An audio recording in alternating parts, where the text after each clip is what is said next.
Mm-hmm. Members help other members. That's how success happens in life. It's people helping other people. And in societies, you have that. In real life, you don't. So this group allows the average guy to get access to information that up until now, only the privileged elite class had access to. Not just information, but associations with successful people from around the world to do joint ventures or raise capital. We have people that need venture capital for a business idea. True. Well, they've been trying to get venture capital or investments for years. Well, if they're a member, they can present that idea to the membership, and within 30 days they can get the capital they need. That's how it works.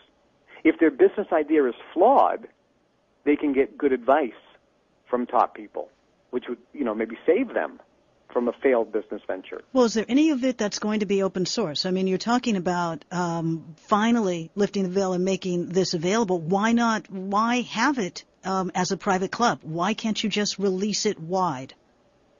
Well, it's a good question, and the reason is we don't want every nitwit, if that's a good word, every nitwit joining.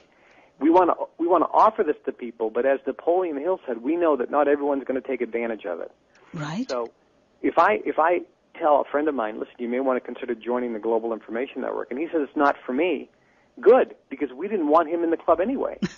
You follow me? Yes, but if you have it, but it's the very same case, even if it were open source. I mean, that's where our world is today. Everybody has the information they need to change. There's a big difference. When you have open source, and now everyone can come to a meeting, you're not going to have like-minded people in that room. Now, this is a very important and significant point. Napoleon Hill talked about what's called a mastermind. Okay. The mastermind is when like-minded, not exactly the same, because nobody thinks the same, right? Yeah. But like-minded people gather in a particular place. You create a new mind that's called a mastermind. Okay. The power then is increased on every individual in that room. If you have a room with 1,000 people, half of which are like-minded and the other half are all over the board, you don't get that mastermind created. Okay. So it's not beneficial to anybody in the room. They all lose out. Okay. Now here's a tough question for you, Mr. Trudeau. Your background, being a part of the Brotherhood, okay, and that kind of access. Well, you go on any web, go out there on the web and we search, and you see a lot of people coming after you, okay? Consumer Affairs is out there talking about how people are constantly overcharged, et cetera, for their materials and things to this effect. Is this something that from your previous incarnation is a part of how business is done, because you haven't been brought up on wire fraud charges or anything like that, but yet there are all these complaints. How could there be this kind of look at your work, but yet you continue to grow and do this? What is going on with all of those complaints out there? Well, as I mentioned, if you don't toe the line, and in my case, if I don't do what they say, then the first line of defense is to ruin you in the media, which happened to me. Okay. So since these groups control the media, they can put any story they want to destroy your credibility, which is the first thing they do. The second thing they'll do is they'll unleash the IRS and other government agencies against you. So in my case, the Federal Trade Commission filed 8 lawsuits against me for false and misleading advertising. Okay. I fought them. And in every case, the FTC has had to sign a document stating there's been no finding or admission of any wrongdoing. Now, the government can put out false and misleading press releases so the truth never gets out. I just won 2 cases against the government. One, I filed suit against the New York State government for violating my First Amendment rights and sending out letters, threatening letters, and making phone calls to bookstores and television stations telling them not to sell my books. That's a violation of my First Amendment. I won that case, a huge case showing that the government is out there suppressing the free flow of information. And just last week, I won my appeal against the federal court in Illinois, where the judge found me in contempt of court, not a jury trial. A judge found me in contempt and fined me $37 million, and he banned me from talking on television or radio or the internet for 3 years. What? And he banned the sale of my books. So I appealed that ruling, obviously, and I just won the appeal. They vacated the $37 million. They said that was illegal. And they also said that the judges banning me and stripping me of my First Amendment constitutional rights was illegal as well. So now I am suing the government for $150 million in lost revenue during that last year in which I was off the air.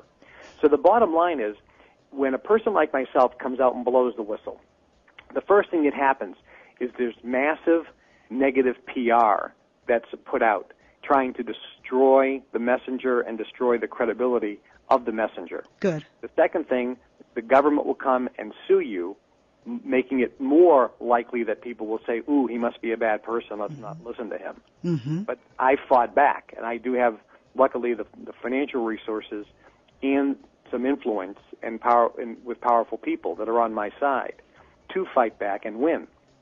And the third thing they do is they send out the IRS. Yeah. And the IRS virtually lives at my house now. So wow. They threaten you with criminal action and jail time. The next thing they'll do is they'll threaten you physically with violence. This happens all the time in America. I've told about people coming to my home in the middle of the night and threatening me physically.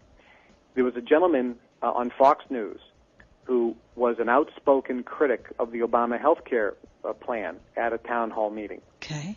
The next day he was on Fox News, and he said on national television that government thugs came to his house in the middle of the night, banged on his door, woke him and his family up, and threatened him, his wife, and his children.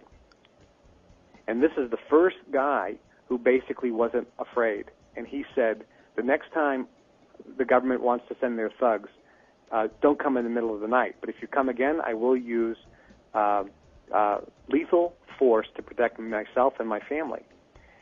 See, no one else has dared come forward after that threat and said, yes, the government came, because they said, if you tell anybody we came here, we're going to get you. So you believe that, gentlemen? You believe that? Well, it happened to me.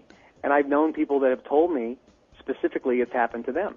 And this is the same thing that's happened here in Germany, where I am right now, back in 1936, with the brown shirts going into homes, threatening people. Once you're threatened, believe me, it's not worth it. You think, wait a minute, why am I trying to help these people I don't even know? Right.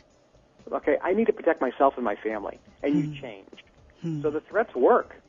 Oh, yes, Threats absolutely work. Yes, they do. On the lines, Kevin Trudeau. His website is globalinformationnetwork.com, kevintrudeau.com is his radio show. We're coming to your calls right after we get back from this quick break. This is KPFK 90.7 FM Los Angeles, 98.7 FM in Santa Barbara, 90.7 FM in San Diego. Intriguing discussion with Mr. Trudeau right now. So if you have a question, oh my gosh, look at the time. Hop in line. The number here is 818-985-5735, 818-985-KPFK. Where the past and the future converge.